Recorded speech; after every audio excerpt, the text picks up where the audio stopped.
வணக்கம் விவசாய பெருமக்களே. நாங்கள் வந்து இப்போ மேற்கு தொடர்ச்சி வேலையை நிற்கிறோம். இங்கேருந்து ஒரு கெனால் வந்து எங்கள் வயல் பக்கமாக வந்துட்டுருக்கு. இந்த கெனாலில் இருந்து தான் எங்களுக்கு தண்ணி எல்லாம் வரும். இந்த தண்ணி வரும்போது இந்த தண்ணி இப்போ வந்து ரொம்ப குளுமையாக இருக்குது. நாங்கள் ஒரு மரத்து பக்கத்தில் நிற்கிறோம். மற்றபடி 40 டிகிரி செல்சியஸில் இப்போ வெயில் அடிச்சுட்டு இருக்கு. இது வந்து இந்த நெல் வந்து அறுவடைக்கு தயாராகிட்டு ஒரு 4 நாளையில் இது அறுக்கக்கூடிய நிலைமையில் இருக்குது. அதனால் இந்த தண்ணியை வந்து நம்ம மாற பார்க்கணும்னா அந்த தண்ணி அந்த வயலுக்குள்ளே போகாமல் இதை எடுத்து விடணும். எடுத்து அதே கனாலுக்கு ரிட்டர்ன், எந்த கனாலில் தண்ணி வருதோ அந்த கனாலில் வந்து ரிட்டர்ன் பண்ணி விட்டுரும் அந்த தண்ணியை. இது வந்து வயலு அப்படி காயாமல் இருந்ததுன்னா இதில் வந்து நம்ம டயரை வண்டி விட்டு அறுக்க முடியாது.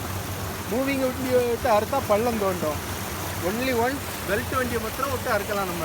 அதனால் நமக்கு வந்து விவசாயத்தில் வந்து செலவு அதிகமாகும். இது டயர் வண்டியை அறுத்தினாக்கி நமக்கு செலவு குறை. இது மூவிங்கோ இல்லை பெல்ட் வண்டியோ அறுத்தா நமக்கு காசு வந்து 2300 2500 வரை கேட்டுக்கிட்டு இருக்காங்க. அதே இது சாதா வண்டி அறுத்தா 1700 1800க்குள்ளே நம்ம அறுத்துடலாம். அதனால் நமக்கு விவசாயத்துலேருந்து மிச்சம். ஒரு தண்ணியானது நமக்கு லாபத்தையும் உண்டு பண்ணலாம், நஷ்டத்தையும் உண்டு பண்ணலாம். ஆனால் கடைசி நேரத்தில் நம்ம தண்ணியை மாற பார்த்துட்டோம்னா அது வந்து நமக்கு லாபமாக அமையும்.